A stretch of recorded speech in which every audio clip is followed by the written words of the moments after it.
Welcome to the Fear and Greed Afternoon Report for Wednesday the 13th of April 2022. I'm Sean Aylmer.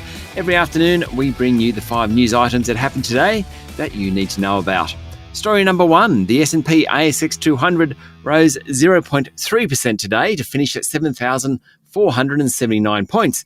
It would have closed higher but for a very sharp drop in the last few minutes of trading. There wasn't a huge amount going on among the large caps. Rio Tinto closed up 2%, that was the best of the lot, while Sonic Healthcare, South32 and Santos all outperformed. Goodman Group was the worst of the large caps, down more than 1%. EML Payments was the best performer, up more than 10% after media speculation that it was in takeover talks. Uranium miner Paladin Energy rose 9.6%. The price of uranium is higher due to the war in Ukraine. Of course, that's helping Paladin. Next best was gold miner Regis Resources, which jumped nearly 6%. On the other side of the ledger, the building materials companies had a bad day, with Adbri down 4.6% and James Hardie off nearly 3%. Story number 2, the National Party leader Barnaby Joyce said he was disappointed that former LNP member George Christensen has defected to One Nation. Now, Mr. Christensen, who quit the Queensland Liberal National Party last week, had said he would leave politics after the election on May 21. But now he's been confirmed as a Senate candidate for One Nation. He's third on the ticket, meaning he's unlikely to end up in Parliament after the election. Members of the coalition were not impressed. Meanwhile, Prime Minister Scott Morrison campaigned on energy security. Opposition leader Anthony Albanese promised more money for health, and Greens leader Adam Bandt spruiked the centrepiece of his party's platform, a $77.6 billion pledge to expand Medicare to allow bulk billing at dentists and orthodontists. Story number 3, the tough ride for the buy now, pay later sector continues.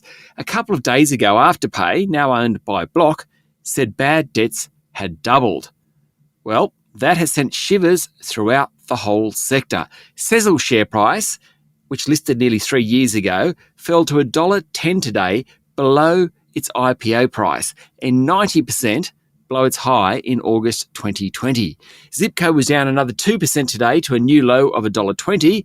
It's down around 85% from its peak. Story number 4. New Zealand Central Bank has lifted its benchmark borrowing rates by 0.5% to 1.5% and said inflation in the country is expected to peak in the next few months. The Reserve Bank of New Zealand said the risk of higher inflation expectations had increased and it was better to act now rather than wait to head off inflation. It's a very different take from the Reserve Bank, which has consistently said it wants to see inflation sustainably within its target band before moving.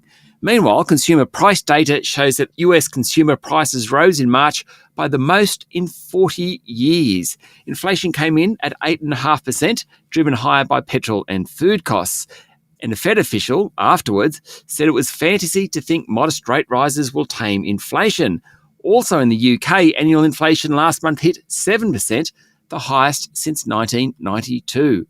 In short, inflation is everywhere. And story number 5 comes from New York City. A masked person detonated a smoke grenade and shot 10 people during the morning rush hour on the Underground on a train heading into Manhattan from Brooklyn. Thus far, the man hasn't been captured and his motives are unknown. It may well be another example of a hate crime in New York. Incidences of that have been growing in the city. That's it for the afternoon report for Wednesday, the 13th of April, 2022. Don't forget to hit follow on the podcast and find Fear and Greed on LinkedIn, Twitter and Facebook. Join Michael Thompson and I tomorrow morning for the Thursday Fast 5 by Fear and Greed. I'm Sean Aylmer. Enjoy your evening.